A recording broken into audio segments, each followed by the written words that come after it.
देखिए, जो वर्तमान परिवेश है अभी बिजली का हजारीबाग और रामगढ़ में, तो समझिए पूरे संसदीय क्षेत्र में, उसको लेकर के हम लोगों ने एक बैठक बुलाया, ऑर्गेनाइज किया यहाँ पे कि ये क्या समस्या है, क्या निदान है और कब तक इससे मुक्ति हम लोग को मिल सकता है। उसी पे डिटेल विस्तृत चर्चा हुआ है। इनकी कुछ परेशानियां हैं जिसको हम लोग दूर करने का प्रयास करेंगे, कर भी रहे हैं। और कुछ तो इनका नेग्लिजेंस है, कुछ इनके और डीवीसी के बीच का नेग्लिजेंस है जिसके चलते भी ये नहीं हो पा रहा है। तो हम लोग प्रयास में लगे हैं कि जल्दी से जल्दी ये जो है रिजॉल्व हो। गर्मी का दिन है, थोड़ा पावर का डिमांड एबनॉर्मल हो जाता है, तो उस एबनॉर्मल डिमांड को लेकर के भी कुछ कुछ परेशानियां आती हैं जिसके लिए विभाग को तैयार रहना चाहिए। यही सब इंस्ट्रक्शन दे करके हम लोगों ने भेजा है। उम्मीद हम लोग कर सकते हैं कि थोड़े दिनों में बिजली का जो लोकल स्तर पर जो समस्याएं हैं उससे हम लोगों को निदान मिलेगा।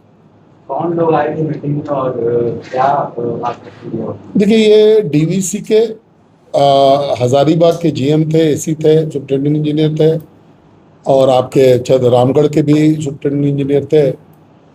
तो बिजली विभाग से जुड़े हुए जितने वरिष्ठ पदाधिकारी थे, आपको जो इनका बिजली कंस्ट्रक्शन का डिपार्टमेंट भी है उसके भी लोग थे। तो कुल मिला जुला करके बिजली का जो हायरार्की है इस पूरे लोकसभा क्षेत्र का, वो लोग यहाँ आज उपलब्ध थे। हम लोग कर रहे हैं। आज भी बात हुई, उसी पे बात हुआ। देखिए, ये बिजली एक लॉन्ग टर्म प्रॉब्लम है, और यहाँ पर अगर आप देखेंगे तो झारखंड के परिवेश में देखेंगे तो अंडरग्राउंड नहीं होना एक बहुत बड़ा समस्या रहा है। जरूरत है कि आज बिजली को अंडरग्राउंड किया जाए पूरी तरह से, जैसे कि अन्य राज्यों में जो बड़े बड़े शहर हैं उसमें अंडरग्राउंड हो गया है, तो उसमें समस्याएं थोड़ी कम हो जाती हैं। एक तो वो है, दूसरा अपना ग्रिड नहीं होना, डीवीसी पर डिपेंडेंसी, ये दो बहुत बड़ी समस्या से हजारीबाग का भी जो है ये जूझ रहा है। इन दोनों पर हम लोग काम कर रहे हैं, जल्दी ही मुक्ति इससे मिलेगा जरूर। 3 महीना का आश्वासन दिया था इन्होंने कि ग्रिड तैयार हो जाए, किस चीज की बात हो रही थी? विष्णुगढ़ और देखिए, आज के दिन में हजारीबाग की टोटल डिपेंडेबिलिटी डीवीसी से पावर पर है। ये डीवीसी कमांड एरिया में आता है। डीवीसी जो पावर देता है 130 मेगावाट का यहाँ पे जरूरत है, उस 130 मेगावाट के बदले में लगभग 90, 95, 100, कभी कभी 110 मेगावाट जो है उपलब्धता रहती है। उसके बावजूद लोकल प्रॉब्लम भी जो है, कहीं पेड़ गिर गया, कहीं कुछ हो गया, इसके चलते भी कटाव होता है। अब हम लोग चाहते हैं कि डीवीसी पर डिपेंडेंसी कम हो और राज्य सरकार जैसे अन्य जगहों से भी बिजली यहाँ पे दे सके। अगर बिजली डीवीसी से नहीं मिले तो कहीं और से भी बिजली दे सके, इसका व्यवस्था होना चाहिए। तो वही एक ग्रिड आपको विष्णुगढ़ में और एक ग्रिड जो है बड़का गांव के पकरी बरवाडी के आसपास में ये बन रहा है, निर्माणाधीन है।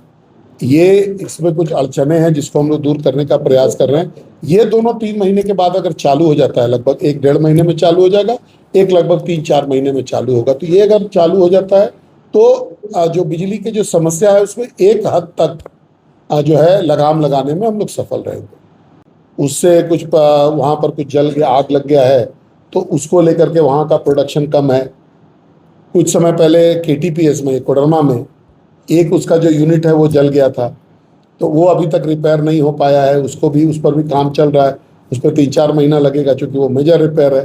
तो इस प्रकार की चीज़ें भी हमेशा होते रहेंगी। तो वो सोर्सेज से भी, इसीलिए अगर हजारीबाग को अपना ग्रिड हो जाए तो अपने ग्रिड से हम लोग कहीं से भी पावर खरीद सकते हैं, कहीं से भी पावर बेच सकते हैं। वो होना जरूरी है। उसकी बात हम लोग कर रहे हैं कि वो जितना जल्दी होगा उतना जल्दी हम लोग को ऑल्टरनेट सोर्सेज से पावर मिलना शुरू